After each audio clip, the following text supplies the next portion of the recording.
Bonjour à tous, donc je vais me présenter rapidement. Je suis Givantine Hiver, j'ai fondé la Société de courtage. Nous sommes une agence de prêt spécialisée pour les non-résidents et les expatriés et les passeports étrangers qui souhaitent acheter en France. Nous pouvons accompagner nos clients sur tout type de projet et dans toutes les villes françaises. Je vais également vous présenter rapidement qu'est-ce que nous finançons, comment on peut les financer et quelles sont les conditions applicables. De manière générale, on peut financer votre future résidence principale, votre future résidence secondaire ou tout simplement l'investissement locatif qui représente pratiquement 95% de nos prêts. Encore une fois, ici, il est important de savoir que nous pouvons financer donc l'achat du bien plus l'enveloppe travaux que vous avez prévu de faire afin d'améliorer le DPE. Comme disait Antoine tout à l'heure, le DPE, c'est quelque chose qui est très regardé par les banques. Donc, on va regarder la note DPE que vous avez avant travaux et après travaux, ce qui vous permettra de louer l'appartement au loyer que vous avez fixé. Ensuite, il faut savoir que de manière générale, on peut financer des biens soit en nom propre, soit en SCI, SCI à l'IS, SCI à l'IR, ou que ça soit une autre formule, ça peut être une SARL familiale par exemple. Donc, quelle que soit la structure que vous souhaitez mettre en place pour acquérir ce bien, il est vivement recommandé de contacter un notaire ou un expert comptable qui va vous assister dans la rédaction des documents. Ensuite, dans les conditions d'emprunt, je dirais que de manière générale, comme pour un résident qui habite en France, les conditions sont plus ou moins similaires. Donc ici, on va parler d'un contrat d'expatrié pour ceux qui ont sur un contrat d'expat. On va parler d'un contrat local, donc rédigé dans la langue locale. Donc ça fonctionne également. Plutôt des CDI. Les CDD sont acceptés pour les clients qui travaillent pour des organisations internationales comme la Banque mondiale, l'ONU ou d'autres organisations internationales. Là, on sait et on reconnaît que le CDD est assez utilisé et assez fréquent. Donc, les banques peuvent le prendre en considération. Donc, ça, c'est quelque chose que nous pouvons financer. Ensuite, de toute façon, les durées de financement vont de 20 à 25 ans selon votre pays de résidence. Le plus commun, c'est 20 ans. Et c'est ce qui est également indiqué dans le compromis pour les expatriés, les non-résidents, bien sûr. Donc là, si vous partez sur un projet, il y aura des travaux et que vous avez besoin d'un différé pour faire les travaux, ça, c'est quelque chose qu'on peut voir en amont. Donc ça, on va l'intégrer dans notre plan de financement. Et lorsqu'on va solliciter une simulation à une banque, on va l'écrire noir sur blanc que voilà, le client souhaite faire des travaux de 5-6 mois. Est-ce qu'on peut avoir un différé total partiel? Il faut savoir que certaines banques peuvent le refuser, elles peuvent l'accepter également. Et ça, c'est quelque chose qu'on le sait lorsqu'on a monté vos dossiers de prêt. De manière générale, c'est ce que vous entendez, c'est ce que vous voyez également là dans la presse, il faut environ 30% de votre projet en épargne pour obtenir un prêt. Donc ça, c'est quelque chose que nous, on va regarder. Est-ce qu'on fait un financement total plus 20% contrepartie qu'on va venir placer en banque? Tous ces aspects-là, on va regarder, on fera plusieurs simulations et on validera plus ou moins la simulation qui vous convient. Alors sur cette partie, quels sont les profils qu'on va pouvoir financer? Donc là, en gros titre, j'ai indiqué les États-Unis, Canada, l'Union européenne, Asie, les Émirats et certains pays africains. Donc de manière générale, les principaux pays, on peut les financer. D'un côté, donc je présente les clients salariés en CDI et de l'autre côté, je présente les clients, on va dire, les chefs d'entreprise, profession libérale. Donc regardons d'abord les salariés en CDI. Ici, les salariés en CDI, il faut savoir que de manière générale, on va prendre le salaire net qui est indiqué sur votre bulletin de paye et qui est indiqué également sur votre relevé de compte, qui est également indiqué sur votre avis d'imposition. Cette information est importante. Pourquoi? Parce qu'en France, on calcule la capacité d'emprunt en se basant sur le salaire avant impôt, alors que sur les non-résidents, par exemple, on va travailler sur le salaire après impôt. Donc, selon le pays de résidence, l'imposition peut être très importante. Je parle par exemple pour Dubaï, il n'y en a pas, donc tant mieux pour le client. Singapour, le taux d'imposition est bas. Aux États-Unis, le taux d'imposition est un peu plus élevé. En Angleterre, le taux d'imposition est un peu plus élevé. Donc, selon le pays, la proportion, elle va être aussi importante. Donc, nous, on va regarder toujours sur le salaire net après impôt. On va également prendre en compte les bonus lorsqu'il y en a. Et pour prendre en compte les bonus, Il faut avoir un recul de 3 ans minimum dans la même entreprise avec des justificatifs. Pour les justificatifs, on a le contrat de travail, on a une attestation de bonus délivrée par l'entreprise, on a le bulletin où c'est indiqué en quel mois les bonus ont été perçus, et ensuite on a le relevé de compte. Lorsqu'il faut prouver sur les 3 dernières années, on va aller chercher les relevés de compte. Ce sont des informations importantes parce que la banque, elle a vraiment besoin d'être rassurée que vous avez bien reçu, malgré qu'il y a tous ces documents, vos bonus, vous les avez bien perçus sur vos comptes. Donc on va venir vérifier et confirmer par des documents. Également, vous savez très bien qu'en France, la Banque de France a encore répété, on ne peut pas dépasser les 35% de taux d'endettement. C'est un seuil de précaution. On va regarder toutes vos charges. Dans les charges, on va prendre le loyer, on va prendre tous les crédits, même les pensions alimentaires. On va venir prendre également les crédits conso, on va venir prendre les crédits voiture. Ce qu'on ne prend pas, ce sont vos dépenses, par exemple, liées à la scolarité de vos enfants, vos dépenses personnelles, santé, assurance, ça, on ne les prend pas. Mais tout le reste, on va les prendre en compte dans votre base de calcul. Dans les revenus, on va prendre vos salaires nets après impôt. On va venir prendre l'ensemble de vos revenus locatifs si vous êtes déjà propriétaire en France d'un bien. Ici, on va venir pondérer à 70% des revenus locatifs et on va calculer le taux d'endettement. Donc, on va regarder le taux d'endettement avant projet et on va regarder le taux d'endettement après projet. Donc, d'où l'intérêt, lorsque vous faites, comme dit Antoine, quand vous faites un projet avec une bonne rentabilité, bah, le loyer reçu va venir affecter ou bien votre taux d'endettement. Ensuite, les taux. C'est vrai qu'aujourd'hui, on parle beaucoup de taux. Les taux ont énormément baissé entre l'année dernière et cette année. Et heureusement, on est sur des taux aujourd'hui. Le dernier dossier que j'ai fait pour Dubaï et États-Unis cette semaine, 3,7 sur 20 ans. Et Australie, 4,65. Après, vous me direz, Givenchy, pourquoi tel pays a un meilleur taux, pas moi? Bah, ça dépend des banques. Ça dépend de la direction, ça dépend du département, des indications qu'ils vont recevoir. Donc, chaque banque, au départ, met en place des conditions d'emprunt et on est obligé de les respecter. Donc, nous, en tant que courtier, on va négocier ces taux à la baisse quand c'est possible. Et quand ce n'est pas possible, on vous indique, voilà, j'ai sur 3 banques, j'ai qu'une seule banque qui est capable de vous financer à telle condition. Vous les acceptez ou pas. Ensuite, en termes de financement, sachez que de manière générale, on finance 90% la valeur du bien, 100% la valeur des biens, avec travaux, sans travaux, avec différés, sans différés, selon la typologie de projet que vous allez choisir. Il n'y a pas de minimum de financement parce que là, le dernier dossier que j'ai fait, c'est à 48 000 € pour un Canadien, pour un Français canadien. Donc, il n'y a pas de minimum, il n'y a pas de maximum. À partir du moment où votre projet est cohérent, le loyer il est cohérent, la banque, elle a tout intérêt à vous financer. Après, comme je vous disais, soit on fait un financement en nom propre, SCI, selon ce que vous verrez avec le notaire. Ça, c'est un choix personnel, patrimonial. Nous, on n'intervient pas là-dessus, on vous conseille et on vous dit, voilà, telle banque accepte de faire le financement SCI, telle banque ne l'accepte pas, on vous l'indique. Partez sur un délai de 2, 3, 4 mois selon la difficulté de votre projet et le pays de résidence pour obtenir l'offre de prêt. De manière générale, le notaire indique dans le compromis un délai de 3 mois, parce qu'il sait très bien que les banques, elles prennent ce délai-là pour aller jusqu'au bout. Et nous, régulièrement, on arrive à pousser un petit peu, à mettre la pression, on arrive à finir sur 2 mois, lorsque c'est des dossiers simples.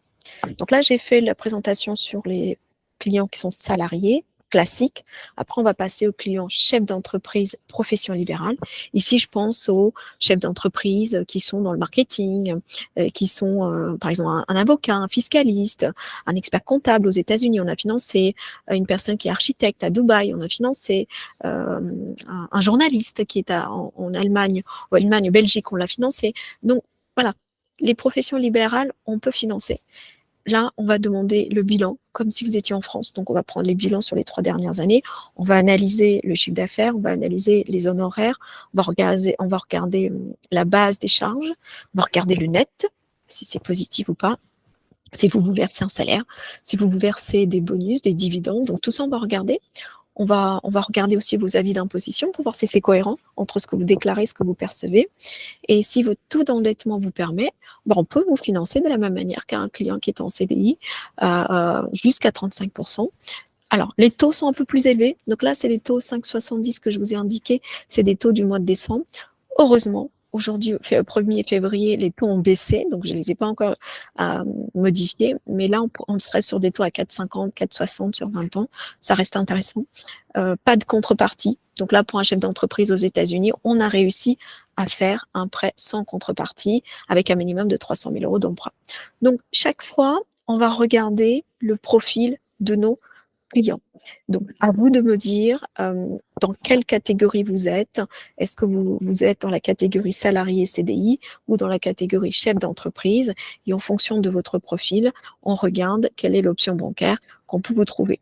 Après, si vous êtes chef d'entreprise et que vous ne pouvez pas présenter 3 ans de bilan, on vous dira, on attend encore un an supplémentaire, on regarde votre situation, vous pouvez faire une projection, donc on peut travailler sur une projection et préparer. Ça, c'est des choses qu'on le fait régulièrement pour nos clients.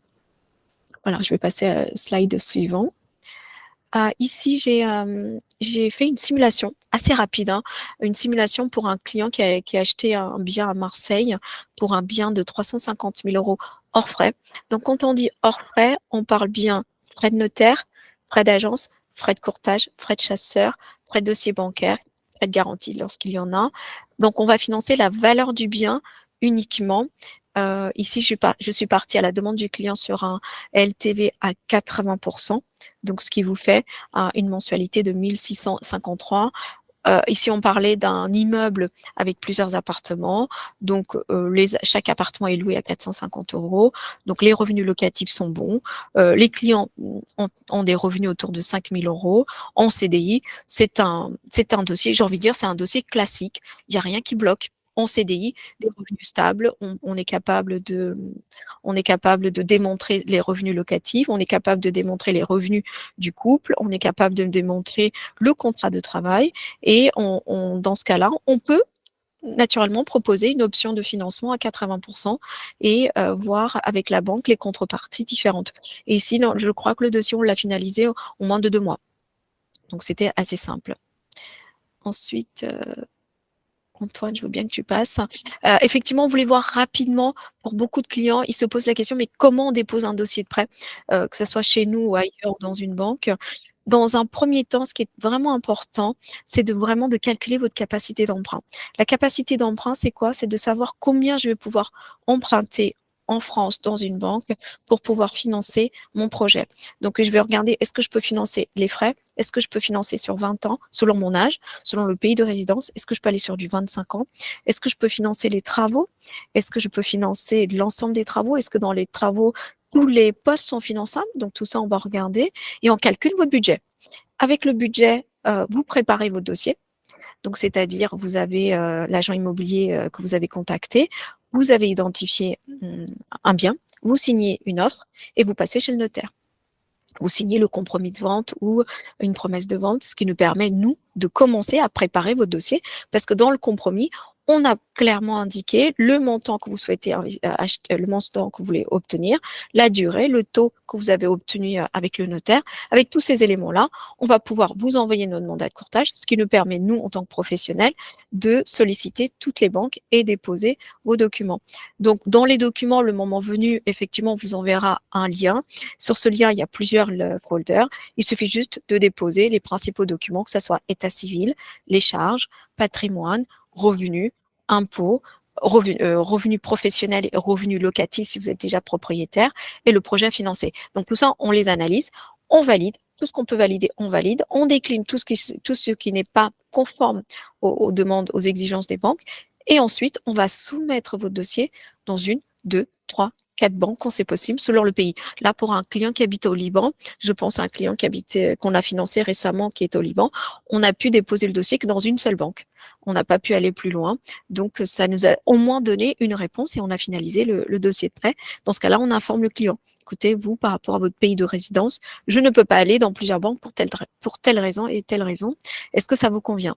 Donc, on se met toujours en lien avec le banquier et le client. Et notre objectif, c'est vraiment de trouver les meilleures conditions d'emprunt quand c'est possible. Mais parfois, on aura uniquement une seule offre parce que le client, il habite dans un pays un peu compliqué. Donc voilà, une fois que vous avez déposé le dossier il est déposé en banque, c'est la partie analyse qui arrive, donc c'est l'analyse de crédit. Donc là, Le directeur de l'agence analyse votre dossier, le conseiller analyse le dossier, il y a la conformité. Parfois, on peut avoir aussi des analystes supplémentaires qui viennent poser des questions et demander des compléments d'information. Tout ça, c'est terminé. Vous prenez 4 à 5 semaines pour finaliser cette partie-là. Et lorsque cette partie elle est terminée, vous avez un premier retour de la banque qui vous dit le dossier, il est accordé, il est accepté chez nous. Pour quelle raison il est accepté et refusé pour quelle raison? Lorsqu'il y a un refus, ça ne veut pas dire que c'est un refus catégorique, ça nous est arrivé plusieurs fois. Là, je prends l'exemple d'un client qui habite aux États-Unis. Elle travaille à la Banque mondiale, elle est sur un CDD. Elle a un problème, elle nous avait indiqué qu'elle avait comment on appelle ça, une aide au logement de l'employeur. Il s'avère qu'elle n'a pas pu nous donner le justificatif. Du coup, ça a fait baisser son taux d'endettement. Donc, on a eu un premier refus. Donc, on a été chercher dans son dossier tout ce qu'on peut venir ajouter pour améliorer son taux d'endettement. Il s'avère qu'elle avait des revenus Airbnb sur un appartement qu'elle loue depuis plus de 3 ans. Elle a pu obtenir des documents de Airbnb qui prouvent que son appartement est loué depuis 3 ans avec des revenus assez importants. Et ben, on a pu mettre ça dans le dossier. On a eu un accord de principe. Donc voilà, c'est pas parce qu'un dossier il est refusé au début que c'est un refus catégorique. Il y a toujours une solution. Après, effectivement, si on n'a pas les moyens de démontrer qu'il n'y a aucune chance, bien sûr, ça va vers un refus catégorique. Mais dans la plupart du temps, on trouve un moyen et c'est ça qui est intéressant. Et notre rôle est de là, de trouver la meilleure solution. Ensuite, c'est le process normal. Le compte est ouvert, vous recevez l'accord de principe, vous recevez les liens pour le parcours assurance emprunteur. Ensuite, le banquier prend rendez-vous avec vous, il vous explique le fonctionnement du compte avec eux et comment et à quel moment les offres vont être éditées. Donc tout ça, c'est un process, on va dire, j'avais dit 2 mois. Bon, on va être dans ces délais-là. Tout dépend de la complexité des retours qu'on va voir. Je prends pour finir ma présentation le dernier dossier sur lequel en 1 mois et demi on devait terminer. On a une complication. On s'est avéré que le client où on avait ouvert le compte, elle avait déjà eu un compte. Elle ne savait pas parce que c'était un compte qu'elle avait ouvert il y a une dizaine d'années. Elle est partie aux États-Unis. Elle pensait l'avoir fermé. En fait, elle n'avait pas fermé. Donc, c'est un compte qu'on a dû réactiver, rapatrier le compte dans la nouvelle banque. Et là, on a dû peut-être perdre une semaine. Et donc, ça, ce sont des choses qui peuvent arriver sur un parcours emprunteur et des choses qu'on ne peut pas deviner au départ, mais qu'on finit par trouver. Donc, voilà. Donc, ça, c'est le parcours, on va dire, du début. Je calcule ma capacité d'emprunt jusqu'à l'édition des offres. Et une fois que j'ai édité les offres, c'est la bonne nouvelle. Vous n'avez plus rien à faire.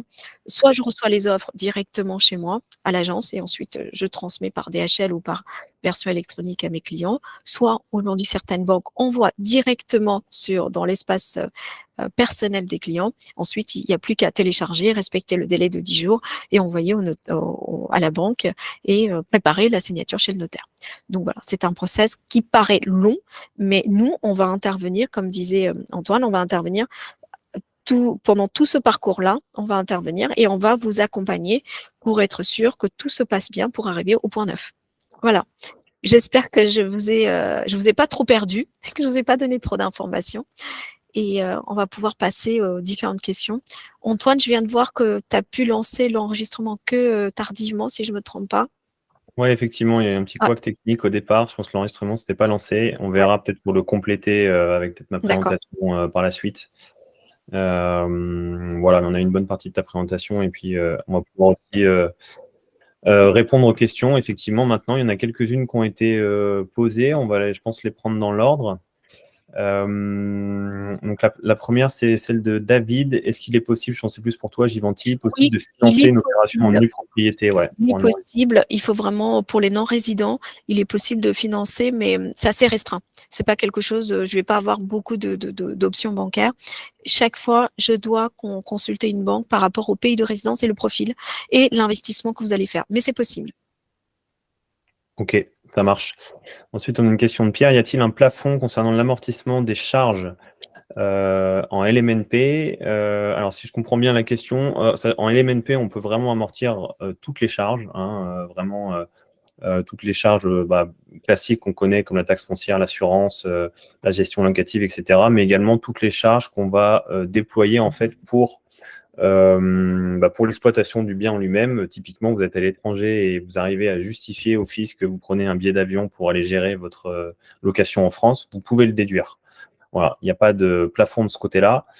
Concernant l'amortissement du bâti en lui-même, c'est limité à 80% de la valeur du bien, parce qu'on considère qu'il y a 20% du bien qui est constitué par le terrain, qui lui n'est pas amortissable. Voilà. Donc on peut amortir que 80% de la valeur du bien, mais c'est déjà largement suffisant pour pouvoir alléger la fiscalité de l'investissement. Ensuite, on a Tanguy qui, n'hésitez pas si ça répond pas bien à vos questions à nous préciser dans le chat. Tanguy qui nous demande, est-ce qu'il est obligatoire de valider son financement avant de se lancer dans son projet? Oui, Antoine, c'est toujours bien de calculer votre capacité d'emprunt. Tout simplement, effectivement, vous pouvez calculer vous-même, plein de clients le font et ça se passe très bien. Tout dépend de votre projet. Est-ce que vous voulez faire plutôt un projet à 100 000, 200 000 ou à 500 000, 700 000, de calculer votre mensualité, de voir il est intéressant d'avoir un différé. Est-ce que vous avez des travaux? Donc, moi, je conseillerais toujours de calculer votre capacité d'emprunt avant de vous lancer sur un projet parce qu'on ne sait pas quel type de projet vous allez réaliser. Exactement, et nous, on le recommande vraiment aussi à nos clients en amont. Ça permet de sécuriser, ne serait-ce que déjà le budget initialement, parce qu'on n'a pas toujours une idée précise du budget qu'on peut investir. Ça permet, c'est en plus demandé aussi par les vendeurs, les agences vendeurs, d'avoir des garanties de financement, donc d'avoir déjà un financement qui a été étudié, même s'il n'y a jamais de valeur contractuelle à ce stade-là. Ça donne déjà des bonnes indications. Un courtier ou une banque ne va pas s'amuser à étudier un dossier qu'il juge pas finançable. Donc c'est un élément important et ça permet surtout en dernier lieu de pouvoir bien négocier. Un vendeur qui a été rassuré sur les conditions de financement, la capacité de financement de son acquéreur dans le marché actuel, ça permet d'aller chercher des négociations un peu plus intéressantes. Donc oui, je recommande vraiment de le faire. C'est pas obligatoire, bien sûr, mais nous, on le recommande fortement à nos clients de le faire. Effectivement. Moi, je vais répondre à la question financer des SCPI. Effectivement, selon votre pays de résidence, on peut financer certaines SCPI. Donc, il faut que vous me donniez la liste des SCPI que vous souhaitez acquérir et moi, je peux me renseigner. Ensuite, je vais également répondre, si tu me permets, Antoine, Oui. à Azur. Est-ce que le prêt hypothécaire adossé à un bien dont les déjà propriétaires se pratique? Donc, le prêt hypothécaire, les banques, ce qu'elles aiment, c'est plutôt prendre en hypothèque ou en caution le bien que vous allez financer. Faire une hypothèque déportée, c'est pas dans nos mœurs en France, c'est pas quelque chose qui est courant. On peut le voir à l'étranger, effectivement, en Angleterre, au Canada, aux États-Unis. Donc, vous empruntez 300 000 sur un bien qui est déjà amorti. Chez nous, ça se fait pas. C'est plutôt, on va prendre en hypothèque le bien que vous achetez. Donc, on va regarder votre taux d'endettement, on va regarder votre capacité d'emprunt pour un prêt. Donc, c'est pas parce que vous êtes déjà propriétaire que ça va vous donner plus de facilité à obtenir un prêt. Parce que les ratios, ils vont être regardés de la même manière. Ensuite. Alors, il y a eu quelques questions avant qu'on a passées. Celle de Quentin. Dans quelle ville obtenez-vous les meilleurs taux de rentabilité, à l'inverse, potentiel meilleure plus-value? Alors, c'est vrai que je ne l'ai pas présenté dans les villes qu'on couvre chez Expatimo. Alors, on n'est pas partout, bien sûr. Globalement, ce qu'il faut retenir, c'est que les villes moyennes permettent en général de dégager un peu plus de rendement immédiat, donc notamment du côté de Mulhouse, Roubaix, et de colocation aussi dans les colocations dans des grandes villes étudiantes. Je pense notamment à Montpellier qui a une forte tension locative étudiante. Donc voilà, c'est là qu'on va pouvoir dégager des cash flows, des projets à meilleure rentabilité et potentiellement un cash flow positif. Et à l'inverse, on va avoir des biens qui sont jugés un peu plus patrimoniaux dans les grandes villes de France, sur lesquelles on va plutôt miser sur une plus-value à long terme. Donc comme Paris, Lille, Marseille, Bordeaux, Nice, voilà, des villes comme celle-ci qui ont des potentiels plus intéressants, notamment les villes du Sud, Marseille et Nice, qui ont beaucoup la cote en ce moment et qui partent d'un prix au mètre carré, notamment à Marseille, très bas, donc où encore il y a encore des belles plus-values potentielles. Moi, je vais répondre à la question de Azur qui dit des résidents fiscaux britanniques. Donc ici, je pense qu'il voulait savoir est-ce qu'on peut financer un client qui habite en Angleterre? Oui, tout à fait. Malgré le Brexit, on peut. Alors, il faut savoir que pour ceux qui habitent en Angleterre, certaines banques, elles ont mis des minimums de financement, 250, 350. Donc, tout dépend du projet que vous voulez faire. Tout dépend de votre capacité d'emprunt. Donc, la ville n'a pas d'importance. Donc, vous pouvez investir n'importe où en France. C'est plutôt votre profil à vous et le montant du projet qu'on va regarder pour voir quel type de banque on va consulter pour votre prêt. Mais de manière générale, il n'y a aucune difficulté. Pour les Britanniques, comme pour ceux qui habitent en Europe, on peut aller sur un financement jusqu'à 100% la valeur du bien et on peut financer les travaux. Donc ça, c'est vraiment intéressant parce que vous allez pouvoir donc lever un maximum en termes de prêts. Il y a quelque chose que j'avais pas dit tout à l'heure dans la simulation. De manière générale, les banques, elles demandent des contreparties financières en banque parce qu'elles savent que l'ensemble de vos revenus sont à l'étranger, l'ensemble de vos transactions, on va dire quotidiennes, sont à l'étranger. Vous allez très peu utiliser le compte en France et que l'ensemble de votre épargne est dans un compte soit à l'étranger, soit dans une banque qui dort depuis des années parce que voilà, c'était votre compte quand vous étiez en France. Donc elles savent tout ça. Donc elles vont le prendre en considération. Donc si elles veulent vous prêter de l'argent, il y aura forcément des contreparties à prévoir. De manière générale, dans les contreparties, ce qu'on voit, c'est du transfert d'épargne. C'est-à-dire, donc, si vous avez 100 sur un compte dans une banque en France ou à l'étranger, les banques, elles vont vous demander, vous transférez 20% de cette somme ou 20% de votre crédit chez nous, parce que nous, on ne peut pas uniquement financer un bien et faire un prêt sec. Donc ça, c'est quelque chose à prévoir. Donc ça, on va le voir également lorsqu'on fait votre capacité d'emprunt. Est-ce que vous répondez aux différentes conditions A, B, C des banques, à savoir, est-ce que vous êtes capable de remplir la première condition, c'est l'apport. Est-ce que vous pouvez apporter l'apport pour payer l'ensemble des frais? Est-ce que vous pouvez également répondre à cette condition des contreparties financières? Donc ça, on va regarder en amont. Donc quelqu'un qui habite en Angleterre, quelqu'un qui habite aux États-Unis, quelqu'un qui habite en Amérique latine ou à Dubaï n'aura pas du tout le même taux, les mêmes conditions et les mêmes conditions au départ. Ensuite, je rebondis sur la question des résidents britanniques. Est-ce que des dossiers ont été validés? Oui, là, je suis en train de valider un dossier d'un couple qui habite en Angleterre en SCI, parce que c'est le choix des clients. Ensuite, je valide également un autre dossier pour un couple où monsieur est en séparation de biens et il achète un VFA. Et donc, alors que l'autre couple, il achète un immeuble dans l'ancien avec travaux. Vous voyez, donc les deux sont finançables et on peut aussi bien aller sur Là, on est allé sur 20 ans plus 1 an pour les travaux. 1 an pour le différé pour les travaux. Il y avait une question de Michel également. Est-ce probable que vous trouvez le bien immobilier pour le client ou c'est à lui de venir avec le bien qu'il veut acquérir? Alors, je ne sais pas à qui était dédiée la question. Si vous passez par nous, effectivement, nous, notre mission, c'est la recherche de biens est incluse dans notre mission clé en main, effectivement. Après, si effectivement vous avez déjà un bien qui est identifié à acquérir et vous souhaitez le faire financer, vous pouvez effectivement contacter Givenchy directement avec ce projet déjà identifié à cette étape sans problème. Voilà, je ne sais pas si ça répond bien à la question. On a une question de Reda également. Est-ce que le taux d'endettement compte reste fixé à 35% ou est-il amené à être augmenté à l'avenir?